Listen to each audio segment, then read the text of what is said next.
Okey, kita mulakan pengajian kita. Bismillahirrahmanirrahim. Innal hamdalillah nahmaduhu wa nasta'inuhu wa nastaghfiruh wa na'udzu billahi min shururi anfusina wa min sayyiati a'malina. Man yahdihillahu fala mudilla lahu wa man yudlilhu fala hadiya lahu. Wa asyhadu an la ilaha illallah wahdahu la syarika lah wa asyhadu anna Muhammadan 'abduhu wa rasuluh. Amma ba'd. Rabbi shrah li sadri wa yassir li amri wahlul 'uqdatam min lisani yafqahu qawli. Rabbi zidni ilma warzuqni fahma. Allahumma inna nas'aluka ilman nafi'a wa rizqan tayyiba wa amalan mutaqabbala. Assalamualaikum warahmatullahi wabarakatuh. Okay, apa khabar semua hari ni? Sejuk tak? Sejuk. Allah. Tu yang ramai tak datang tu sejuk, tidur sedap. Semua tarik selimut betul. Saya pun sikit lagi nak tarik selimut tadi. Jangan. Jangan. Kak Ram kata jangan tarik selimut satu lah. Fikir nanti jemaah tunggu sian. Kita kesiankan jemaah. Okay. Jemaah kesiankan Zaza tak? Kesian. Masya Allah. Alhamdulillah. Nasib baik ada yang kesiankan Ustazah tau. Kalau tak Ustazah seorang kat sini. Tak, kalau tak datang cakap Ustazah online kat rumah je. Senang kan? Saya online kat rumah je. Tak payah saya datang sini.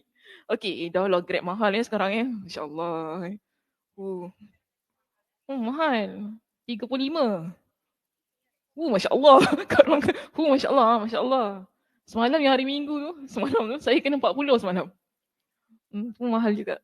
Okey, sudah. Kita masuk perbincangan kita pada pagi ini. Muka surat berapa? 374. Okey, baik. Kita masuk bab kita yang ke-55 pada pagi ini dalam perbincangan kitab Fathul Bari, muka surat 374. Panjang juga perbahasannya ni. Tapi tak habis hari inilah, panjang sangat. Kita lihat sampai mana nanti perbincangannya. Baik, topik kita pada pagi ini ialah termasuk dosa besar orang yang tidak menjaga dirinya dari terkena air kencing saat buang air kecil. Topik ini dalam bahasa Arab babun minal kabairi. Babun minal kabairi alla yastatira min baulihi. Qala al-Imam al-Bukhari rahimahullah. حدثنا عثمان قال حدثنا جرير عن منصور عن مجاهد عن ابن عباس قال مر النبي صلى الله عليه وسلم بحائط من حيطان المدينة أو مكة فسمع صوت إنسانين يعذبان في قبورهما فقال النبي صلى الله عليه وسلم يعذبان وما يعذبان في كبير ثم قال بلى كان أحدهما لا يستتر من بوله وكان الآخر يمشي بالنميمة ثم دعا بجريدة فكسرها كسرتين فوضع على كل قبر منهما كسرة فقيل له يا رسول الله لما فعلت هذا؟ قال لعله أن يخفف عنهما ما لم تيبسا أو إلى أن ييبسا. Baik, maksudnya Osman meriwayatkan kepada kami, dia berkata, Jarir meriwayatkan kepada kami dari Mansur, dari Mujahid, dari Ibn Abbas, dia berkata, Nabi SAW melewati salah satu kebun yang terletak di kota Madinah atau di situ dia kata atau Makkah. Dan saat itu baginda mendengar suara dua orang yang sedang disiksa dalam kuburnya. Lalu Nabi SAW bersabda, mereka berdua sedang disiksa dan mereka berdua tidak diseksa kerana melakukan dosa besar. Kemudian baginda melanjutkan sabdanya, tentu salah seorang dari keduanya dahulu tidak menjaga dirinya dari terkena air kencingnya, iaitu saat buang air kecil. Adapun yang seorang lagi dahulu dia suka mengadu domba, iaitu batu api. Lalu beliau meminta diambilkan pelepah korma kemudian mematahkannya menjadi dua bahagian. Lalu baginda meletakkan ke atas masing-masing kuburan sepotong pelepah. Lantas ditanyakan kepada baginda, "Wahai Rasulullah, mengapa anda melakukan hal ini?" Baginda menjawab, "Semoga saja seksa keduanya dapat diringankan selama dua pelepah ini belum mengering atau sampai kedua pelepah itu kering." Okey, cantik hadisnya pagi ini menjadi perbincangan kita. Syarah judul bab, terlebih dahulu kita lihat di situ perkataan babun, bab dibaca dengan tanwin, kemudian minal kabairi termasuk dosa besar, maknanya. Erti kabair ialah dosa besar, adalah suatu perbuatan yang dijanjikan mendapat ampunan bagi orang yang menjauhinya. Jadi dosa besar ni kalau sesiapa yang menjauhi perbuatan tersebut, maka Allah Subhanahu Wa Taala akan memberikan keampunan kepada dia.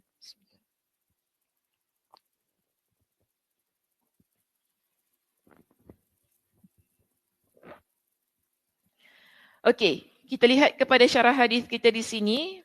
Pertama kita ada perkataan Osman dalam sanad itu kan. Osman meriwayatkan kepada kami, dia adalah Osman ibn Abi Shaybah. Seterusnya kita ada Jarir di dalam sanadnya. Jarir di sini adalah Jarir bin Abdul Hamid. Seterusnya kita ada Mansur, sedangkan Mansur yang dimaksudkan adalah Mansur bin Mu'tamir. Okey, kemudian kita ada Mujahid. Mujahid di sini ialah Mujahid bin Jabir. Dan kita ada Ibn Abbas. Ibn Abbas tu tahulah ya siapa? Itu Abdullah Ibn Abbas. Baik, dikata di sini Mujahid mana ni? Mujahid adalah Mujahid bin Jabir, merupakan teman kepada Ibn Abbas. Jadi dia members lah Mujahid dengan Ibn Abbas. Kawan mereka berdua ni kawan. Maka dia kata banyak perawi yang mengambil hadis dari Mujahid ini. Sehingga dia dikenal juga sebagai seorang perawi yang banyak menyampaikan hadis. Hanya saja, hadis ini diriwayatkan oleh Al-A'mash dari Mujahid dan dia menyisipkan Tawus antara Mujahid dan Ibn Abbas. Sebagaimana yang diriwayatkan oleh Al-Bukhari dalam hadis berikutnya sebentar nanti. Jadi ada nanti dalam riwayat, sekarang kita tahu Mujahid dengan Ibn Abbas ni kawan. Jadi seharusnya kalau berlakunya periwayatan hadis, tak perlulah ada orang ketiga. Okey, tak perlu ada orang ketiga, maknanya tak perlu ada orang kat tengah tu lah. Tetapi ada juga riwayat kita dapati Mujahid ketika dia ambil hadis ini, dia tak ambil direct daripada Ibn Abbas. Ada paus antara dia dan Ibn Abbas. Itu nantilah riwayat lain nanti kita akan jumpa. Yang mana riwayatnya daripada Al-A'mash. Okay? Riwayat daripada Al-A'mash dan dia menyisipkan paus antara Mujahid dan Ibn Abbas. Sebagaimana yang diriwayatkan oleh Al-Bukhari dalam hadis berikutnya sebentar lagi. Diriwayatkannya hadis ini melalui dua jalur oleh penulis menunjukkan bahawa menurutnya kedua sanad ini sahih. Jadi kedua-dua hadis yang mana daripada Al-A'mash dan juga daripada Mansur itu tadi dimuatkan oleh Imam Al-Bukhari untuk dia sebutkan bahawa kedua-dua riwayat ini adalah riwayat yang sahih. Dengan demikian dapat diertikan bahawa Mujahid mendengar dari Taus dari Ibn Abbas. Di samping itu, Mujahid juga pernah mendengar hadis ini langsung dari Ibn Abbas tanpa melalui perantara atau sebaliknya. Jadi bila Imam Al-Bukhari, dia masukkan hadis ini ya, dua-dua dalam kitabnya. Kita lihat bahawa walaupun ada riwayat yang menunjukkan Mujahid dia ambil hadis ini melalui perantara Taus tadi. Tetapi ada juga riwayat yang menunjukkan bahawa siapa tadi? Mujahid dia ada juga mengambil hadis ini secara langsung daripada Ibn Abbas. Okay, boleh nampak tak situasinya? Kak Aisyah okey? Kak Aisyah macam ngantuk je Kak Aisyah. Janganlah cuaca sejuk ni. Tak betul Okay, dia macam ni. Saya tunjukkan ya.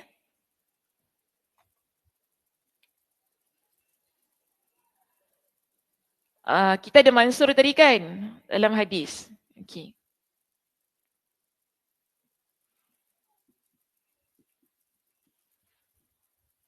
Sekarang ni Imam Al-Bukhari muatkan daripada dua jalur, maknanya dua sanad.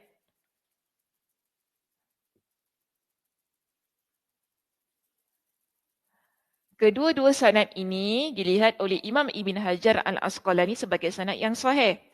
Walaupun ada satu riwayat daripada Al-A'mash yang mana memuatkan Mujahid. Kalau riwayat Mansur, Mujahid terus ambil hadis ini daripada Ibn Abbas. Tapi kalau daripada Al-A'mash ini, kita lihat Mujahid, dia tak ambil langsung daripada Ibn Abbas. Dia ambil daripada siapa? Tawus.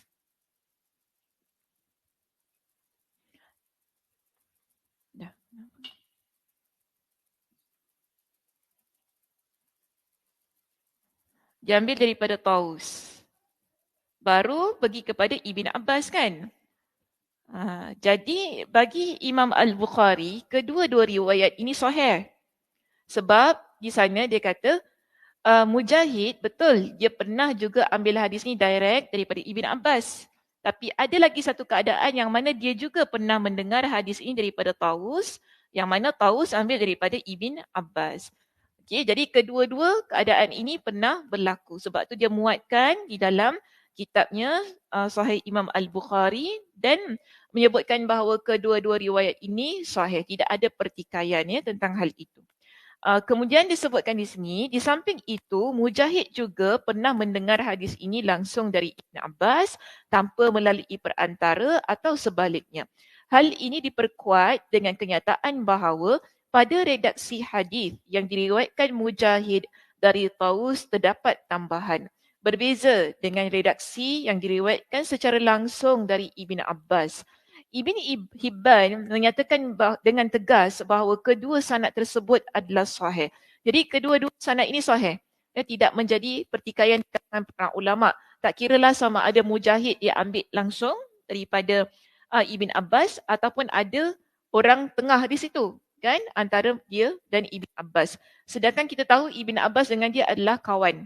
Jadi kalau kita selalu fikir kalau kawan takkanlah pergi ambil dia pada orang tengah kan, mesti jumpa, selalu akan bertemu dan akan berbincang di situ. Tetapi kadang-kadang biasalah kita dapat info daripada orang lain walaupun kita kawan dengan dia.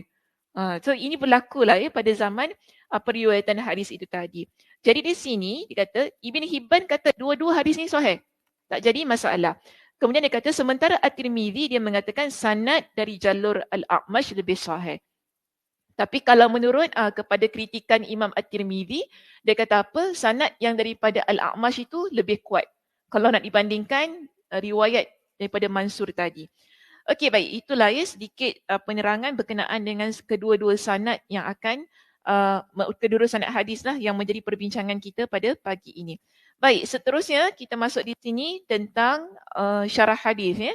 Perkataan marran nabiyyu sallallahu alaihi wasallam bihaitin.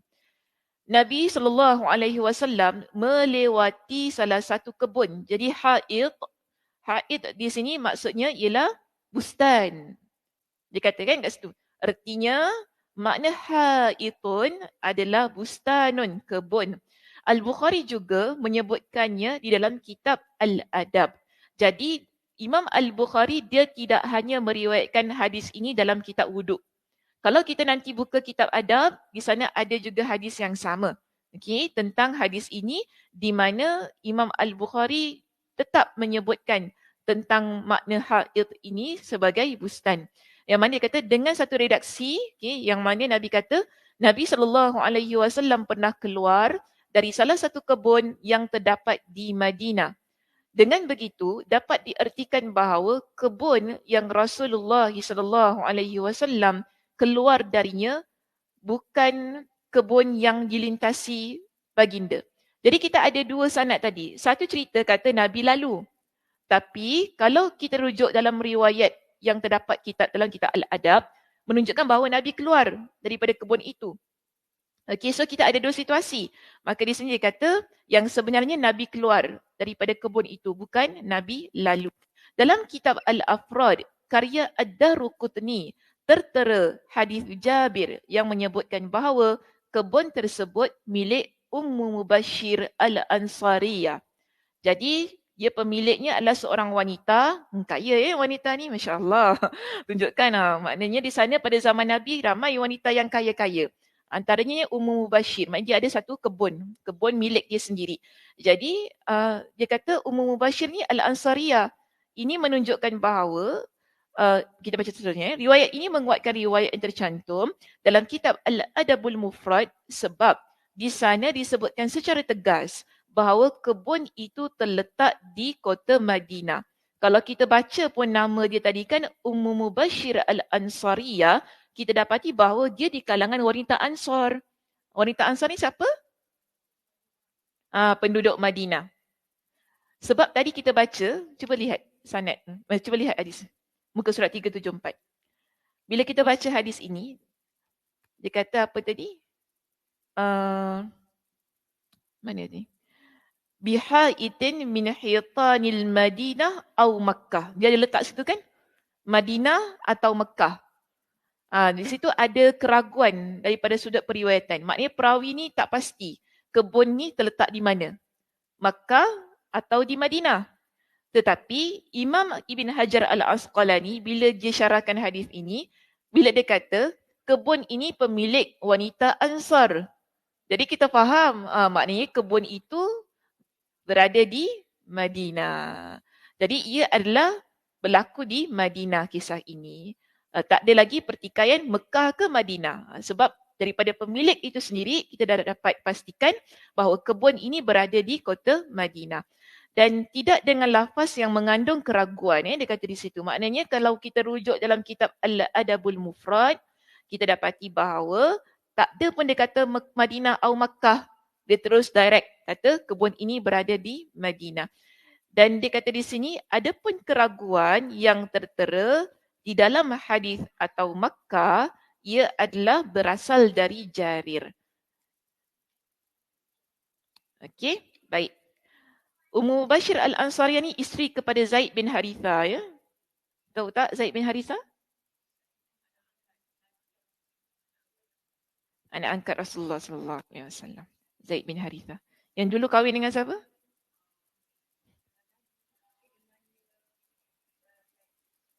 Dulu isteri dia Zainab. Zaid bin Haritha dulu dia kahwin dengan Zainab.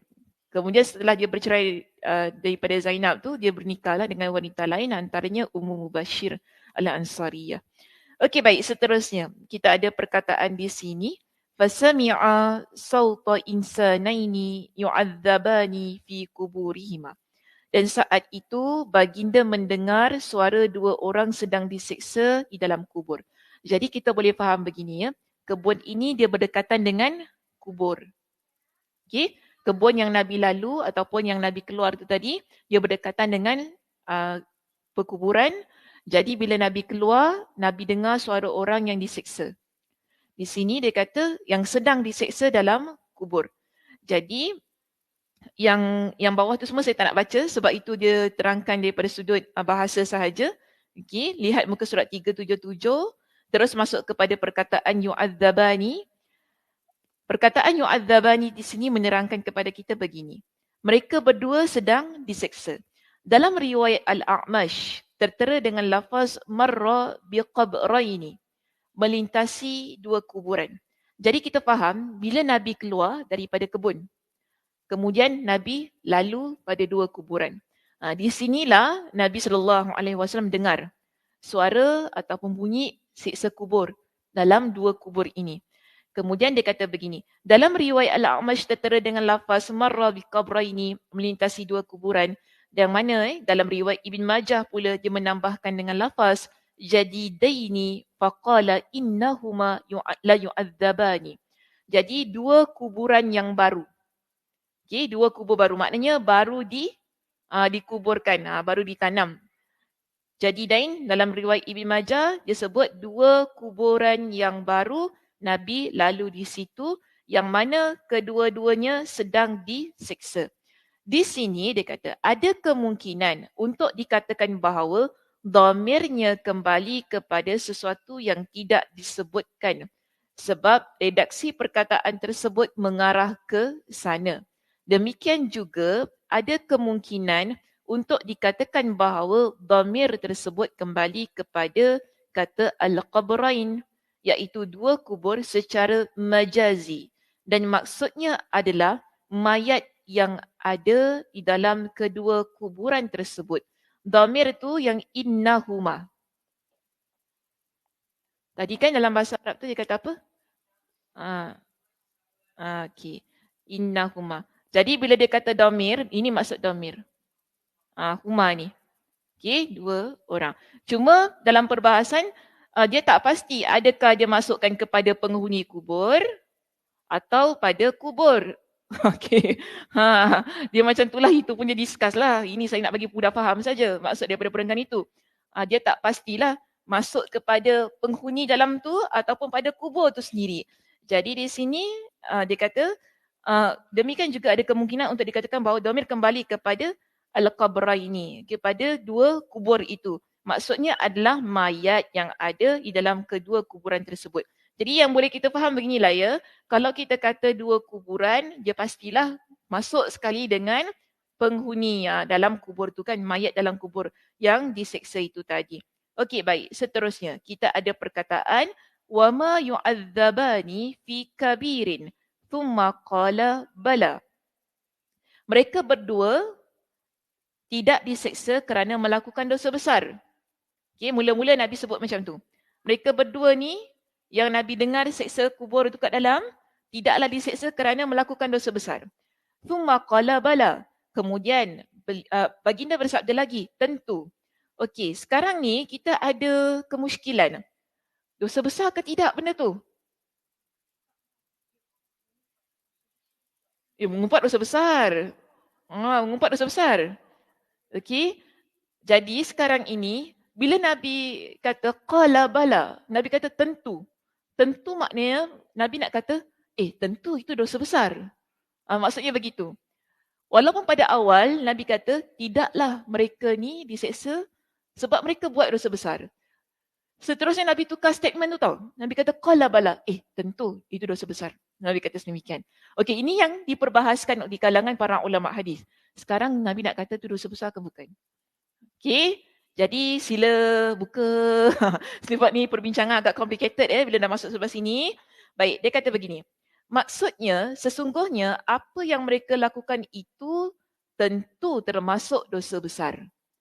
Jadi di sini Imam Ibn Hajar bila dia syarahkan pada perenggan itu ataupun pada kalimat itu, dia kata maksudnya tentu apa yang mereka lakukan termasuk dosa besar. Maknanya bila dia itu kencing tapi kemudian kencing sebarangan, mentis-nitis, tak bersihkan semua ni kan, hingga terkena pada percikan tu lalu dia biarkan sahaja tanpa membersihkan, ini termasuk dosa besar. Kemudian dosa namimah tadi, dosa menjadi batu api, adu domba tadi kan, ia termasuk dosa besar. Yang mana awalnya Nabi kata ia bukan dosa besar, tapi kemudian Nabi tukar statementnya sedemikian. Baik, kenapa? Kenapa Imam Ibn Hajar kata dengan maksud sesungguhnya apa yang mereka lakukan itu tentu termasuk dosa besar. Jadi didatangkan kepada kita dengan satu riwayat untuk menunjukkan sebenarnya Nabi nak kata ini kedua-duanya adalah dosa besar. Yang mana dia kata, hal ini dinyatakan secara tegas oleh Al-Bukhari di dalam kitab Adab melalui jalur Abdu bin Humaid dari Mansur. Beliau SAW bersabda, wa ma yu'adzabani fi kabirin wa innahu lakabirin. Okey, kalau kita rujuk dalam riwayat yang satu lagi ini, dia kata mereka diseksa bukan kerana melakukan dosa besar, padahal sesungguhnya itu adalah dosa besar. Jadi Nabi tegaskan dengan satu penegasan, itu sebenarnya adalah dosa besar. Okey, nanti kita bincangkan kenapa pada awalnya Nabi kata mula-mula bukan dosa besar. Lalu kemudian baru Nabi kata ia adalah dosa besar. Okey, tak apa, kita pergi sikit-sikit dulu ya.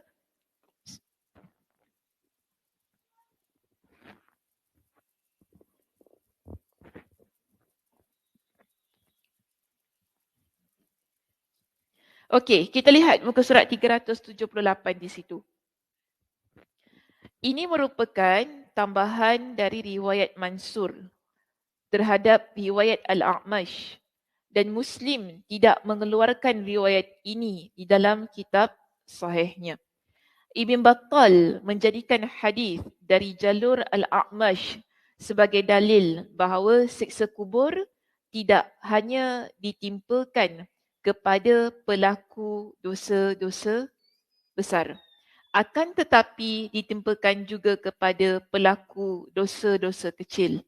Okey, jadi bagi pendapat Ibn Battal, dia kata hadis ini menunjukkan kepada kita siksa kubur ni bukan hanya untuk orang yang buat dosa besar, tetapi juga untuk mereka yang melakukan dosa kecil.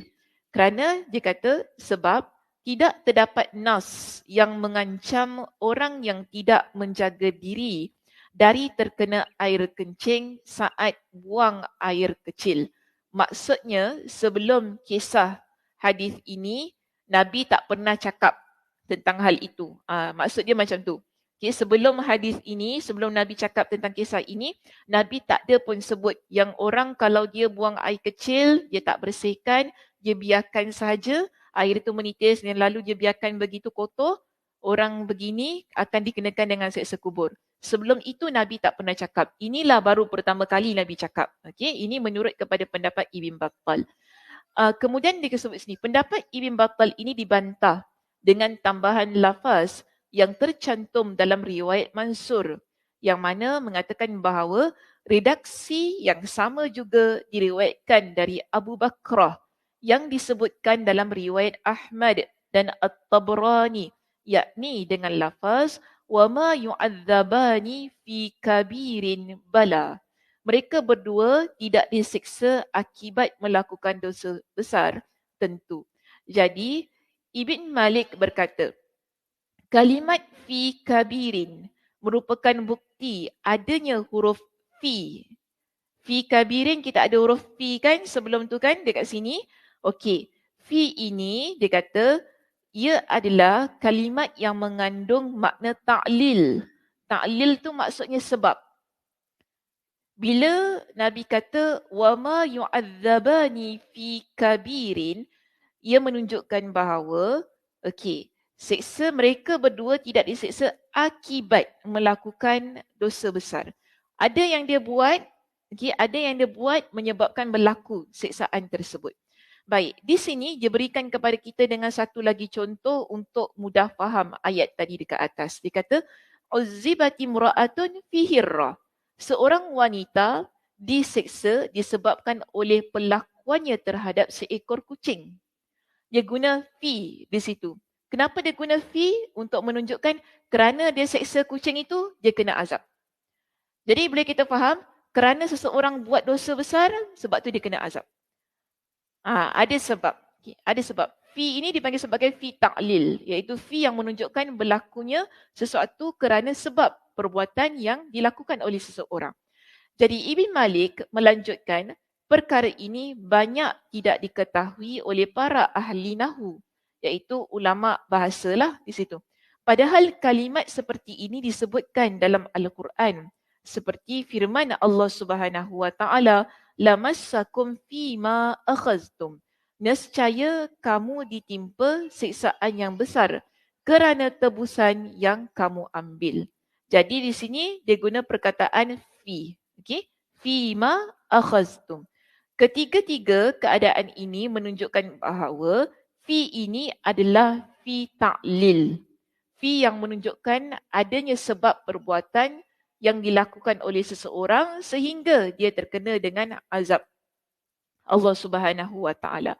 Baik, demikian juga tertera di dalam hadis yang telah disebutkan di atas serta di dalam syair. Lalu dia pun menyebutkan beberapa syair. Ini dalam kitab Ibn Malik itu tah, yang ketika dia mensyarahkan hadis ini. Tapi di sini tidak didatangkan kepada kita dengan syair itu, tak apa. Alhamdulillah tak letak syair. Kalau tak nanti kena baca syairnya. Jadi lagi leceh lagi kan. Okey, baik. Para ulama berselisih pendapat tentang makna kalimat wa innahu lakabirun. Mana tadi kalimat ini terletak kat mana? Dekat mana tadi baca? Kat mana baca kalimat tu? 377. Okey. Baik. Sekarang ini Imam Ibn Hajar dia nak terangkan wa innahu lakabirun yang ada pada muka surat 377 tu. Okey, wa ma yu'adzabani fi kabirin wa innahu lakabirun. Maka dia kata para ulama berselisih pendapat tentang makna kalimat itu. Di mana pertama sekali didatangkan begini. Abu Abdul Malik Al-Buni berkata, ada kemungkinan waktu itu Rasulullah SAW menyangka bahawa perbuatan tersebut tidak termasuk dosa besar. Jadi mula-mula tadi Nabi kata apa kan? Wa ma yu'adzabani fi kabirin. Mereka berdua tidak diseksa kerana dosa besar. Tapi kemudian Nabi tukar. Nabi kata apa? Wa innahu lakabir. Okey, wa innahu lakabirun. Sesungguhnya ia adalah dosa besar. Jadi menurut kepada Abu Abdul Malik Al-Buni, ada kemungkinan waktu pertama kali Nabi sebut bahawa mereka tu tak diseksa kerana dosa besar, Nabi tak tahu itu dosa besar. Dia kata begitu. Okey. Kemudian Allah menurunkan wahyu kepada baginda saat itu juga bagi menegaskan bahawa perbuatan tersebut termasuk dosa besar. Lalu langsung Nabi pun membetulkan pernyataannya. Jadi ini pendapat Al-Buni itu tadi. Dia kata mula-mula Nabi tak tahu tu dosa besar. Tapi kemudian bila Nabi dah sebut tadi kan, Allah terus turunkan wahyu untuk menegaskan dua dosa itu tadi adalah dosa besar, Nabi pun terus tukar statement baginda. Ini pendapat Al-Buni. Baik, seterusnya pendapat Abu Abdul Malik itu tadi, pendapat Al-Buni itu tadi, ditanggapi bahawa jika demikian bererti terjadi nasakh, iaitu penghapusan hukum. Padahal ia, iaitu masalah nasikh dan mansukh, tidak berlaku dalam kalimat berita. Maksudnya dalam hal menceritakan sesuatu ini, biasanya hukum nasikh mansukh ni dia tak berlaku. Ini menurut beberapa di kalangan para ulama lah. Tetapi kita lihat pendapat ini pula dibantah. Okay? Pernyataan ini dibantah bahawa sesuatu hukum yang tercantum di dalam kalimat berita boleh terjadi nasakh di dalamnya. Jadi, sabda baginda wama yu'adzabani fi kabir merupakan kalimat yang memberitakan tentang hukum. Maka apabila diwahyukan kepada baginda bahawa perbuatan tersebut adalah dosa besar, lalu baginda memberitakannya, bererti itu merupakan bentuk penasakhan, iaitu penghapusan terhadap hukum sebelumnya. Jadi mula-mula Nabi kata hukumnya bukan dosa besar. Kemudian terus tukar kepada menyatakan bahawa ia dosa besar. Apakah itu? Agas ke nyamuk? Tak apa. Dia tak masuk dosa besar. Okay. Dia tak masuk dosa besar. Takut saya. Saya takut nyamuk je. Takut nyamuk. Tapi nyamuk tak boleh ditakutilah, susah nak elak. Kita elak macam mana pun dia gigit juga. Okey. Jadi mula-mula Nabi kata tentang dua dosa tu tadi. Dua dosa tu tadi, pertama Nabi sebutkan bahawa ia adalah bukan dosa besar. Kemudian tiba-tiba Nabi tukar statementnya, wa innahu lakibir. Nabi kata, itu dosa besar. Jadi di sini Al-Buni dia kata kemungkinan waktu tu juga Allah turunkan wahyu sehingga Nabi terus switch. Nabi tukar pendapat baginda, Nabi kata ini dosa besar. Jadi dia berlaku keadaan yang sedemikian. Okey, baik. Ada juga yang berpendapat bahawa dhamir, kata ganti yang tertera di dalam kata wa innahu merujuk kepada kata al-azab. Jadi ada kata dia bukan merujuk kepada perbuatan tu, dosa tadi. Perbuatan apa tadi? Buang air kecil dengan sebarangan, iaitu tanpa membersihkan, dengan menjadi batu api. Jadi ada ulama kata wa innahu dia bukan balik pada dosa, tapi wa innahu dia balik pada azab. Okay? Di mana dia kata sebagaimana yang disebutkan dalam kitab Sahih Ibn Hibban dari hadis Abu Hurairah dengan lafaz yu'adzabani azaban syadidan fi dhanbin hayyin. Mereka berdua diseksa dengan siksaan yang sangat berat disebabkan oleh dosa perbuatan yang remeh ataupun perbuatan yang ringan. Iaitu tadilah dua perbuatan tersebut, dosa kencing, dosa kencing dan juga dosa menjadi batu api itu tadi. Baik, ada yang mengatakan bahawa dhamir tersebut merujuk kepada salah satu dosa yang dilakukan oleh mereka berdua, iaitu dosa namimah, mengadu domba. Kerana namimah termasuk dosa besar, berbeza halnya dengan dosa membuka aurat. Maknanya dia kencing tadi, dia buka tu kan seluarnya tu kan sebarangan. Di situ dia kata kalau nak dibandingkan dengan dosa buka aurat semasa kencing dan juga dosa namimah lebih besar kalau dibandingkan dengan hal itu. Okey. Jadi sebab tu dia kata tadi innahu balik kepada namimah, bukan balik kepada dosa kencing itu tadi. Baik, di sini dia kata, pendapat yang lain muka surat 380. Pendapat seperti ini di samping lemah juga boleh dikatakan tidak selaras. Sebab yang dimaksud dengan tidak menjaga diri dari terkena air kencing saat buang air kecil tidak hanya berkaitan dengan perkara membuka aurat sahaja sebagaimana yang akan dijelaskan nanti. Jadi dia kata pendapat yang kata kalau kita nak balikkan dhamir hu tu tadi kepada namimah sahaja, bukan dosa buka aurat ketika buang air kecil tu tadi. Ia menunjukkan bahawa ini pendapat yang lemah. Pendapat yang lemah.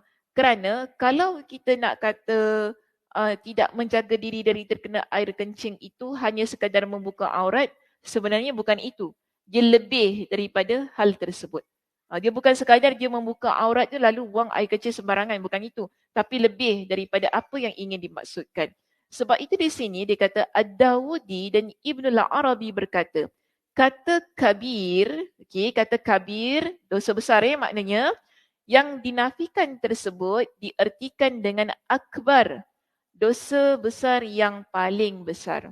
Sedangkan yang ditetapkan dalam hadis hanya satu dari dosa-dosa besar. Artinya ia bukan termasuk dosa besar dari dosa-dosa besar seperti dosa membunuh misalnya. Meskipun secara umumnya juga merupakan dosa besar. Kita faham begini. Dosa besar ni ada banyak tau. Okey?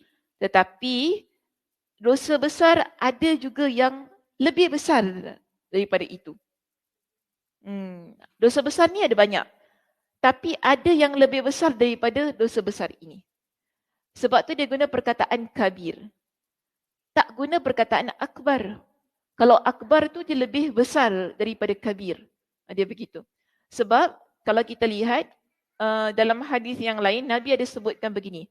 Ala unabbiukum bi akbaril kabair. Nabi sebutkan begitu. Adakah kalian pernah aku sebutkan tentang dosa besar yang lebih besar? Kita nampak contoh, buku ni tebal tapi ada yang lebih tebal. Dia gitu. Dosa besar tapi ada dosa yang lebih besar. Dosa yang lebih besar itu apa? Bunuh satu, syirik. Itu dosa besar. Kita semua tahu, dosa syirik ini adalah dosa besar. Tetapi dosa syirik ini adalah dosa yang besar, yang lebih besar daripada dosa besar. Kalau nak kata namimah tadi, mengadu domba kan, itu dosa besar. Tapi syirik lebih besar daripada namimah. Dia nak masukkan begitu. Jadi dia kata kalau dia guna kabir, itu menunjukkan bahawa ada lagi besar daripada namimah. Ada lagi besar daripada buang air kecil. Merata-rata tu sampaikan dia tak beristinjak dan sebagainya. Yang menyebabkan terkena juga kepada dia dengan azab Allah Subhanahu Wa Taala itu tadi. Okey. Lalu di sini dia kata begini. Pendapat lain tentang kabir itu tadi, tentang dosa besar itu tadi. Itu pendapat yang pertama, pendapat yang pertama. Yang mana kata dosa besar ada banyak. Jadi di antaranya ialah dosa namimah itu tadi dan juga dosa buang air kecil sembarangan tersebut. Pendapat yang kedua dia kata maknanya adalah perbuatan tersebut tidak dikatakan dosa besar dari sisi bentuk perbuatannya. Sebab dilakukannya perbuatan itu menunjukkan rendah atau hinanya si pelaku kerana perbuatan ini termasuk salah satu dosa besar. Jadi dia nak kata bila Nabi kata wama yu'azzabani fi kabir, fi kabirin itu tadi, dia nak kata bahawa itu adalah perbuatan dia, bukan kerana dosa itu. Dia berbalik kepada perbuatan dia. Sebab mula-mula Nabi kata tadi kan, tidaklah mereka ini diseksa kerana dosa besar. Maknanya Nabi nak kata perbuatan itu adalah perbuatan yang remeh. Perbuatannya simple. Perbuatan yang biasa-biasa sahaja. Jadi sebab tu dia kata ia merujuk kepada perbuatannya. Bukan hukum perbuatan itu. Okay? Kalau hukum perbuatan itu, yes, memang besar. Tetapi perbuatannya simple je.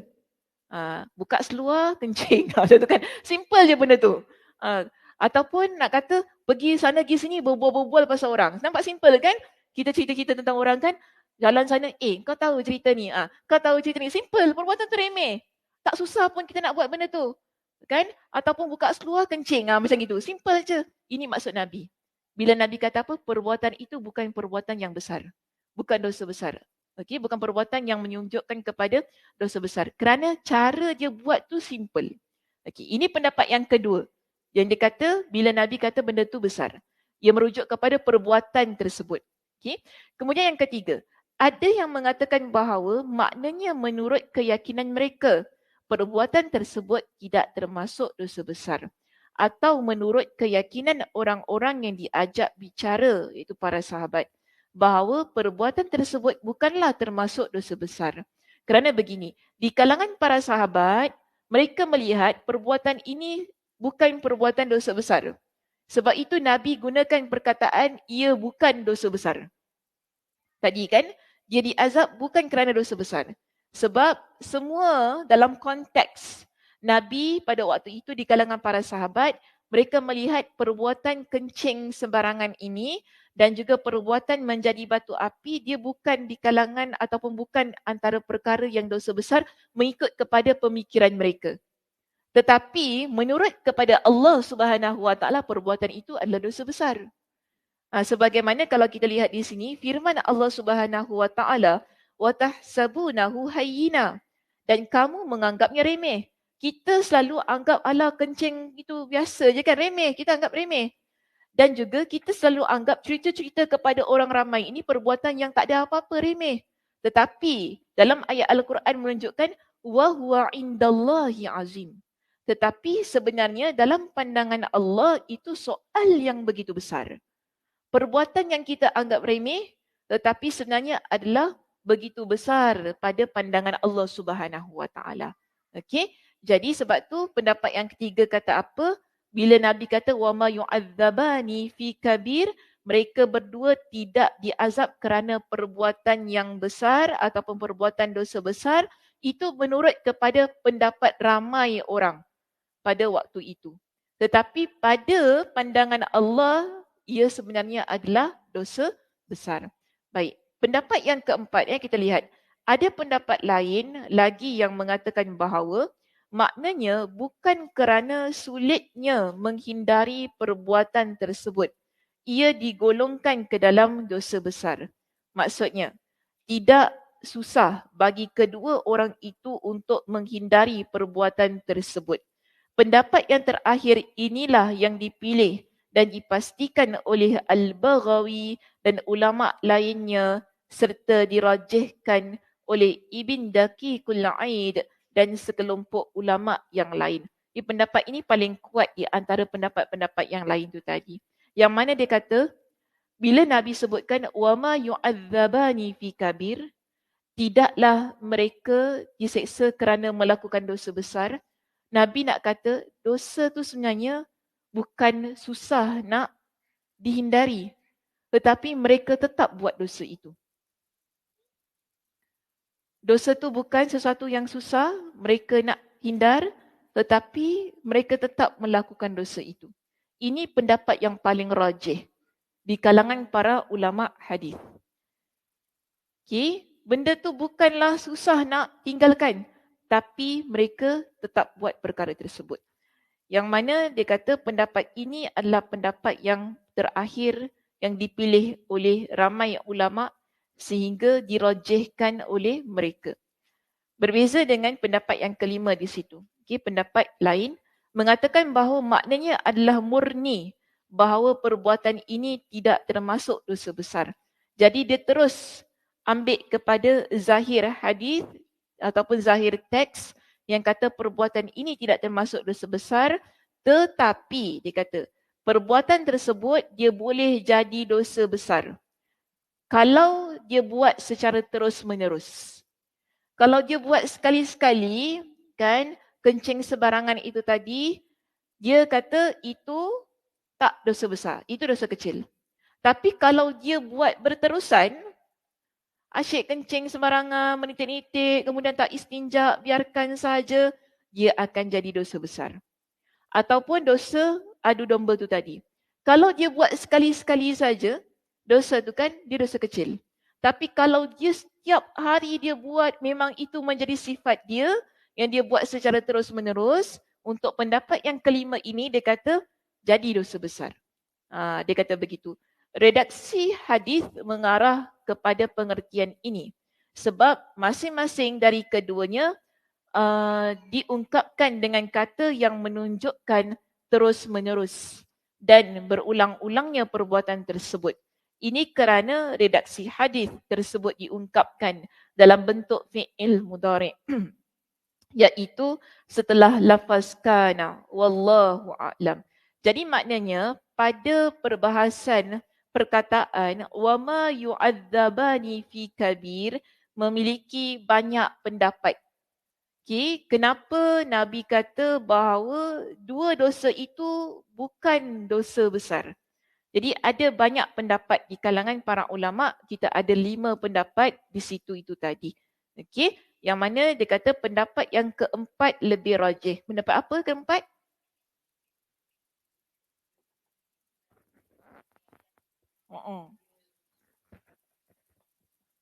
Dia boleh hindari perbuatan itu, tapi dia still buat. Ini pendapat yang rajih, maknanya pendapat yang lebih kuat lah daripada 5 pendapat itu. Jadi kita nak ambil yang mana? Nampak nombor 4? Tak ada yang nak ambil nombor 5. Kalau nombor 5 best juga tu.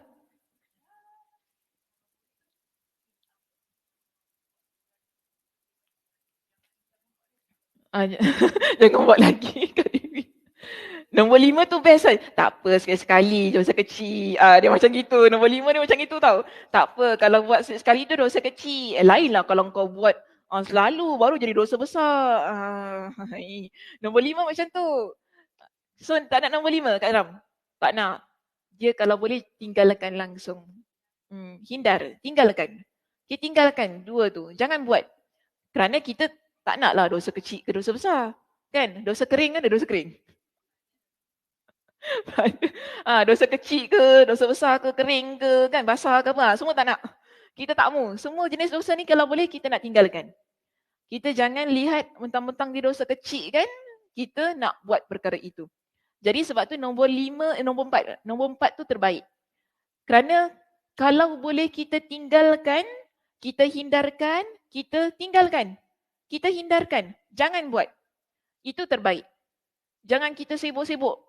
Nak, tak apa, dosa kecil pun tak apa. Yang penting saya buat. Nanti ada orang ambil pendapat yang kelima. Maka sebab tu saya lihat di sini, yang keempat tu memang cantik lah ya. Cara dia melihat perkataan ataupun lafaz wa ma yu'adzabani min kabir, fi kabir itu tadi.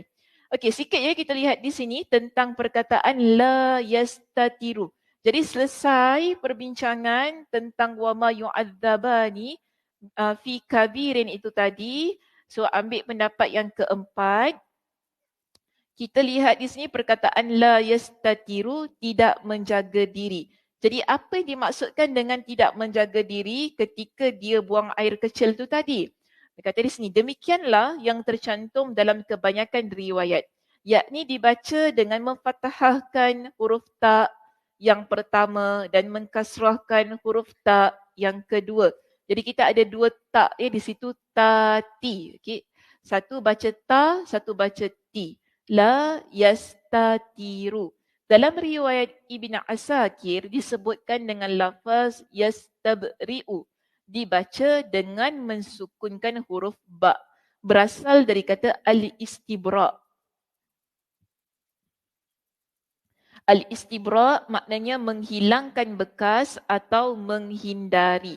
Menurut riwayat Muslim dan Abu Daud dari hadis Al-A'mash disebutkan dengan lafaz yastanzih, iaitu dibaca dengan mensukunkan huruf nun dan diikuti oleh huruf zai. Kemudian huruf ha. Berdasarkan majoriti riwayat, makna kata al-istitar adalah tidak menjadikan sesuatu yang dapat menghalangi dirinya dari percikan air kencingnya, atau dalam erti kata lain tidak menjaga diri dari air yang najis itu. Makna ini sesuai dengan riwayat yang menyebutkan lafaz la yastanzih, sebab kata ini berasal dari kata at-tanazzuh yang ertinya menjauhkan. Okey, berhenti situ. Jadi kita lihat begini. Perkataan al-istitar yang tadi la yastatir di sini kan, dia jelaskan kepada kita maknanya ialah kita ni tidak menjadikan sesuatu yang menghalangi dirinya dari percikan air kencingnya. Atau dalam erti kata lain, tidak menjaga diri dari air yang najis itu. Bila kita kencing, atau kita buang air kecil, kita buang sebarangan sehingga dia menitis-nitis terkena pada diri kita dan seterusnya kita pun tak berusaha untuk membersihkan. Jadi situasi ini menunjukkan bahawa kita ni tak jaga diri kita. Kalau kita jaga, kita akan pastikan air kencing itu dia tidak sebarangan lah. Kita akan kencing dalam keadaan yang elok lah orang katakan, kita jaga. Jangan sampai menitis, kemudian jangan sampai ia terkena pada pakaian, jangan sampai ia terkena pada kulit kita. Dan kalau ia terkena, kita akan basuh. Mari kita akan bersihkan dia begitu. Jadi sebab tu di sini al-istitar dikata orang yang dia jaga, maknanya dia akan betul-betul bersihkan diri dia daripada awal. Daripada awal tu maksudnya, daripada mula dia nak buang air kecil tu tadi, dia dah mula jaga dah. Jangan sampai najis itu dia terkena pada diri dia. Dia dah jaga daripada awal. Sebab tu seterusnya bila dah jaga daripada awal tu kan, dia akan terus bersihkan. Kalau terkena, kalau menitis, kalau terpercik ke apa, dia akan usaha untuk bersihkan.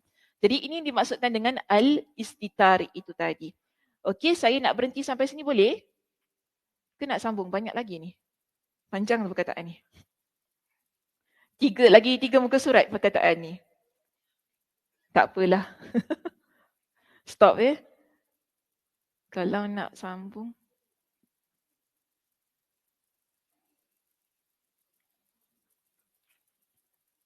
Banyak lagi lah. Tak apa.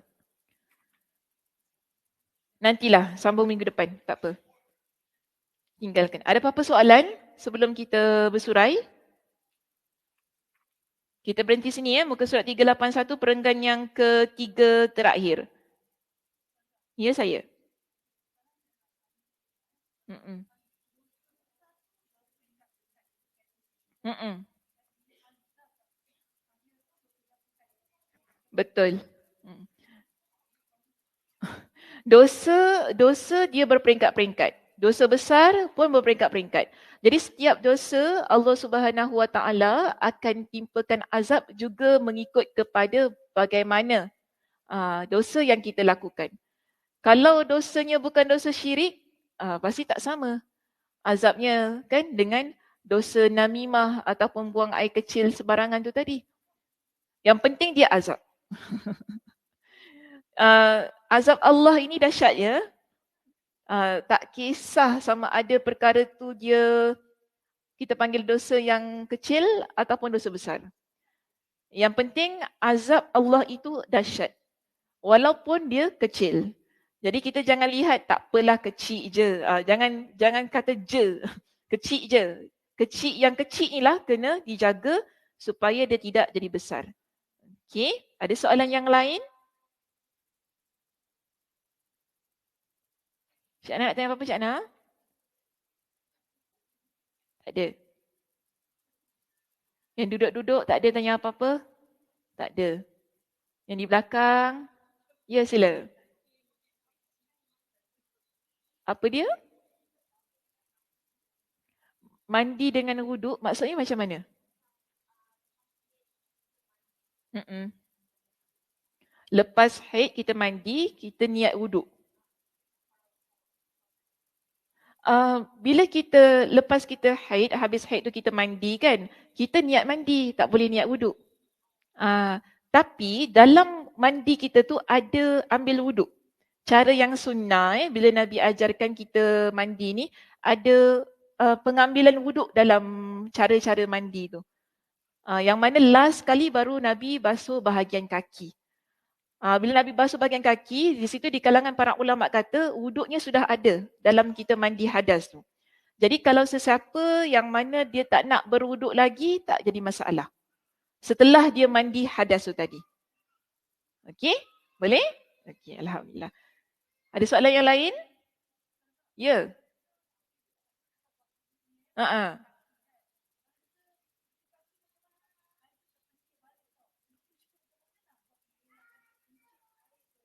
Air apa yang terpercik?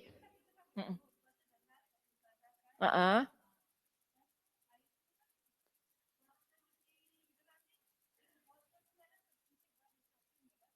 Terkena balik pada kaki kita. Itu tak jadi masalah. Kita tak panggil tu air mustakmal lah. Tak ada. Oh nak cakap air mustakmal tak kisah, tak kisah. Sebab itu biasalah. Benda yang tak dapat dielakkan. Air tu suci je. Air suci saja. Panas nak tanya ke apa? Tak ada. Okey. Okey, itu sahaja perbincangan kita pada pagi ini. Saya tutup dengan tasbih kafarah. Subhanakallahumma wa bihamdika. Asyhadu an la ilaha illa anta astaghfiruka wa atubu ilaik. Assalamualaikum warahmatullahi wabarakatuh.